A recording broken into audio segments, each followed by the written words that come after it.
अस्सलाम वालेकुम स्टूडेंट्स। इस वीक हमने पैटर्न मैचिंग का मॉड्यूल जो है उसे कंप्लीट करना है। उसमें हमने सेगमेंट मैचिंग को इंक्लूड करना है और जो अलाइजा का प्रोग्राम है उसे हमने पाइथन के एनवायरनमेंट में रन करके देखना है और उसका कोड भी हमने थोड़ा सा डिस्कस कर लेना है।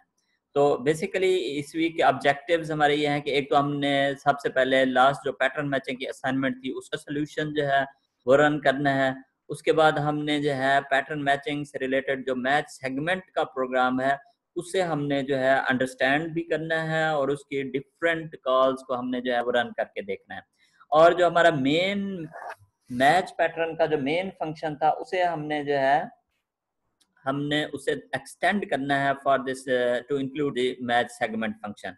उसमें सेगमेंट मैच की फंक्शनलिटी इंक्लूड करने के लिए जो लास्ट वीक हमने मैच पैटर्न का फंक्शन हमने डिस्कस किया था और जिसकी असाइनमेंट अभी हम डिस्कस करेंगे जिसका सोल्यूशन, उसको हमने एक्सटेंड करना है। इसके अलावा हमने अलाइजा का कोड डिस्कस करना है और अलाइजा के प्रोग्राम को मैं आपको दिखाऊंगा कि हम पाईचार के इन्वायरमेंट में उसे रन कैसे करते हैं और अलाइजा का प्रोग्राम जो है किस तरह से हमसे जो है वो चैटिंग करता है। तो सबसे पहले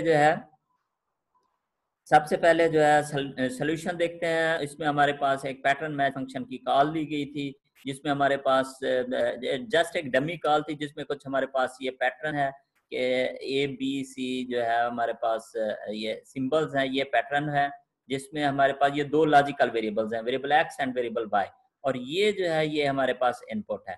तो इस कॉल को हमने जो है मैच पैटर्न फंक्शन के जरिए हमने जो है ट्रेस करना था। तो ट्रेस करने के लिए कोड आप अपने सामने रख सकते हैं। कोड को जो है हमारी इतनी प्रैक्टिस होनी चाहिए कि कोड जो है हमारे पास जो है वो ना भी हो तो फिर भी हम जो है वो ट्रेस कर सकें। इसका एल्गोरिदम जो है वो हमने ज़बानी याद कर लेना है। तो इसके एल्गोरिदम में करंटली जो है हमारे पास 4 कंडीशंस हैं। ये हेडलाइन होगी कि पैटर्न और इनपुट और बाइंडिंग्स को डिफॉल्ट में हमने नल पास कर दिया। तो पहली कंडीशन, ये कंडीशन हमने ज़बानी याद कर लेनी है। पहली कंडीशन कि अगर हमारा ये आंसर बाइंडिंग फॉल्स है तो फॉल्स रिटर्न कर दे। दूसरी कंडीशन, अगर पैटर्न और इनपुट दोनों बराबर हैं तो जो भी करंट आंसर की वैल्यू है वो रिटर्न कर दे। और अगर ये पहली मरतबा कॉल हो रही है तो नन को हमने जो है ये करली ब्रैकेट से रिप्लेस कर देना है। ये वाली कॉल हमने ये इस नन को हैंडल करने के लिए जो है वो जरूरी है। अच्छा जी, तो दो कंडीशन ये हो गई ब्लू में और ग्रीन कलर में। तीसरी कंडीशन ये है कि अगर पैटर्न जो है वो वेरिएबल है तो सिंपली वेरिएबल को जो है बाइंडिंग इनपुट के साथ बाइंड कर दे मैच वेरिएबल के फंक्शन के जरिए। मैच वेरिएबल हमने लास्ट वीक डिस्कस किया था कि वेरिएबल ऑलरेडी है तो ओल्ड वैल्यू को न्यू वैल्यू से कंपेयर कर लेगा। अगर ऑलरेडी नहीं है तो न्यू वैल्यू को इनपुट को वेरिएबल के साथ बाइंड करके बाइंडिंग में जो है वो इनक्लोज कर देगा। अच्छा, उसके बाद ये जो लास्ट वाली कंडीशन है ये मोस्ट ऑफ द टाइम ये वाली कंडीशन जो है ये रन होगी कि अगर जो है बोथ पैटर्न और इनपुट जो है दोनों लिस्टें हैं तो रिकर्सिव कॉल दोनों के रिमेनिंग आइटम्स पे और दोनों के फर्स्ट टोकन्स पे, फर्स्ट स्ट्रिंग्स पे, फर्स्ट एलिमेंट्स पे होगी। जो फर्स्ट एलिमेंट पे कॉल होगी उसका जो आंसर आएगा वो as a third argument, as a binding इस रिमेनिंग एलिमेंट्स ऑफ पैटर्न और रिमेनिंग एलिमेंट्स ऑफ इनपुट को जो है जो रिकर्सिव कॉल इन रिमेनिंग पे होगी उनको एज ए थर्ड आर्ग्यूमेंट जो है एज ए आंसर जो है एज ए बाइंडिंग जो है ये पास होगा। अगर ये चारों कंडीशंस जो है ये फॉल्स होती हैं फिर जो है हमारा मैच पैटर्न का फंक्शन भी जो है वो फॉल्स रिटर्न कर दे। समटाइम्स ऐसी सिचुएशन हो सकती है। तो ये लास्ट वाला फॉल्स भी जो है इंपॉर्टेंट है। अभी हम इस कॉल को जो है हम ट्रेस करके देखते हैं। अच्छा, ये हमारी पैटर्न मैच की कॉल हो गई इसी पैटर्न के ऊपर और इसी इनपुट के ऊपर। अभी आप इसे देखें कि इसमें जो है पैटर्न यही पास होगा, इनपुट यही पास होगा और जो बाइंडिंग बी है इसे मैंने बी करके लिखा हुआ है, पैटर्न को पी करके इनपुट को आई करके। तो जो बाइंडिंग बी है वो इनिशियली नल है, नन है। तो अगर ये फॉल्स होती तो फॉल्स रिटर्न होता, नन जो है वो फॉल्स नहीं है। अच्छा, तो इसलिए पैटर्न और इनपुट दोनों एग्जैक्टली इक्वल नहीं है, पैटर्न जो है वो वेरिएबल नहीं है। तो मोस्ट ऑफ द टाइम ये पर्पल वाली कंडीशन जो है ये हमारी ट्रू होगी कि ये जो है दोनों पैटर्न और इनपुट जो है दोनों नॉन एम्प्टी लिस्टें हैं। इसमें भी बहुत सारे स्ट्रिंग्स हैं, टोकन्स हैं, इसमें भी बहुत सारे टोकन्स हैं। तो जब ये वाली कंडीशन होगी तो इसे हमने ज़बानी याद रखना है कि सिंपली फर्स्ट ऑफ पैटर्न पे जो कि ए है, फर्स्ट ऑफ इनपुट जो कि ए है, first of pattern first of input पे कॉल होगी और rest of pattern rest of input पे कॉल होगी। तो फर्स्ट ऑफ पैटर्न पहले फर्स्ट ऑफ पैटर्न और फर्स्ट ऑफ इनपुट पे कॉल होगी। इसी मैच पैटर्न फंक्शन की रिकर्सिव कॉल, ये वाली कॉल जो है ये हमारी रिकर्सिव कॉल जो है ये हो रही है। अब इसमें देखें कि कौन सी कंडीशन ट्रू होती है इसमें? जब ये पैटर्न ए है, इनपुट भी ए है, तो ये इक्वल वाली कंडीशन जो है, ये वाली कंडीशन ट्रू हो रही है मैनी ऑफ द टाइम्स। तो ये जो करंट वैल्यू है एम्प्टी जो बाइंडिंग लिस्ट है, यहाँ पे हमने जो है कर्ली ब्रैकेट में कन्वर्ट कर लिया नन को जो है, तो ये एम्प्टी कर्ली ब्रैकेट जो है, ये एम्प्टी बाइंडिंग लिस्ट जो है ये रिटर्न होगी to the recursive call on rest of the pattern, rest of pattern और रेस्ट ऑफ इनपुट, इसके ऊपर रिकर्सिव कॉल होगी। तो उसमें ये देखें बाइंडिंग जो है ये वाली एम्प्टी लिस्ट यहाँ पे पास होगी। अब इसमें अगेन यही वाली कंडीशन ट्रू हुई क्योंकि दोनों जो है लिस्टें हैं, तो फर्स्ट ऑफ पैटर्न और फर्स्ट ऑफ इनपुट पे रिकर्सिव कॉल होगी। फर्स्ट ऑफ पैटर्न जो है इस मरतबा वेरिएबल एक्स है और फर्स्ट ऑफ इनपुट जो है वो बी है। तो पहले इस कॉल को हम ट्रेस करेंगे वेरिएबल एक्स और बी।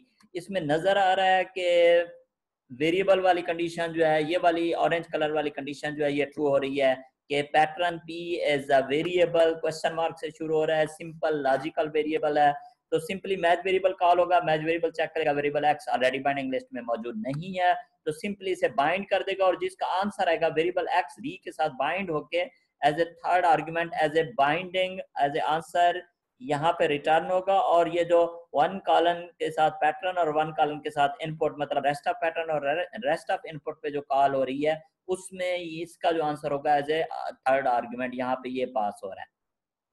तो इसमें अगेन जबानी हमें याद हो जाना चाहिए कि इसमें लिस्ट वाली कंडीशन ट्रू है, तो फर्स्ट ऑफ पैटर्न और फर्स्ट ऑफ इनपुट पे कॉल, रेस्ट ऑफ पैटर्न, ये सी और सी दोनों जो है, यहाँ पे भी सी है, यहाँ पे भी सी है। टाइम बचाने के लिए मैंने स्ट्रिंग के जो सिंगल कोट्स हैं वो इग्नोर कर दिए, आप भी यहाँ पे सिंगल कोट्स ना डालें तो कोई इशू नहीं है। अच्छा, तो फर्स्ट ऑफ पैटर्न इसमें इक्वल वाली कंडीशन ट्रू हो रही है। जब इक्वल वाली कंडीशन ट्रू होती है तो ये बाइंडिंग एज इट इज यही वाली बाइंडिंग रिटर्न होगी to to the recursive call on rest of pattern and rest of input। तो rest of pattern और rest of input variable by e and de दोनों rest of जो है recursive call में पास हो गया।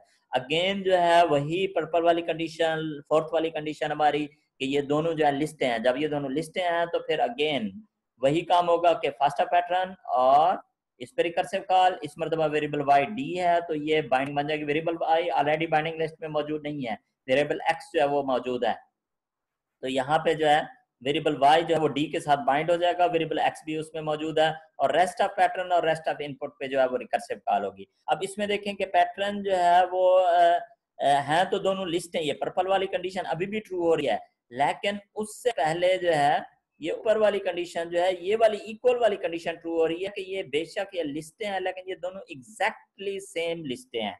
इसमें भी ई का एलिमेंट है और इसमें भी ई का एलिमेंट है, तो इसमें एक्चुअली ये इक्वल वाली कंडीशन जो है ये ट्रू हो जाएगी और हमारे पास जो है इसका फाइनल आंसर जो है ये हमारे पास रिटर्न हो जाएगा। बाइंडिंग लिस्ट एक्स से बाइंड हो रहा है बी के साथ, वाई बाइंड हो रहा है डी के साथ। इसमें वेरिएबल का सिंबल क्वेश्चन मार्क जो है बाइंडिंग लिस्ट में जरूरी नहीं है। कुछ ट्रेसिंग जो हम अपनी वीडियोस में करेंगे उसमें आप देखेंगे कि हम जो है बाइंडिंग लिस्ट का सिंबल इंक्लूड कर रहे हैं, लेकिन जो इंटरनली एलाइजा के कोड में जो बाइंडिंग लिस्ट प्रोड्यूस होती है उसमें उसे इंक्लूड नहीं करता, बाद में रिप्लेस करते हुए फिर दोबारा उसमें कंकैटिनेट कर लेता है, तो उसमें कोई इशू नहीं है। अगर आप यहाँ पे क्वेश्चन मार्क डाल दें वेरिएबल एक्स और वेरिएबल वाई के साथ तो तब भी ठीक है, अगर आप ना डालें खाली वेरिएबल का नाम लिख दें तब भी ठीक है। तो ये हमारा हो गया असाइनमेंट का सोल्यूशन। पैटर्न मैच का फंक्शन जो है ये आपने जबानी याद कर लेना है, क्योंकि आगे जो हम ट्रेसिंग करेंगे ये चार कंडीशंस के बाइंडिंग फॉल्स है, इक्वल है, दोनों वेरिएबल है लॉजिकल, और दोनों जो है लिस्ट हैं, ये चार कंडीशन जो है ये हम बार बार जो है रिपीट होंगी। तो ये जो है आपने इसकी मजीद प्रैक्टिस करनी है आगे वाली कॉल्स में भी, तो इंशाल्लाह आपको जो है फिर कोड देखने की जरूरत नहीं होगी, और इस तरह का क्वेश्चन जब पेपर में आएगा तो आप इसे बहुत आसानी से जो है अच्छे नंबरों से सॉल्व कर सकते हैं।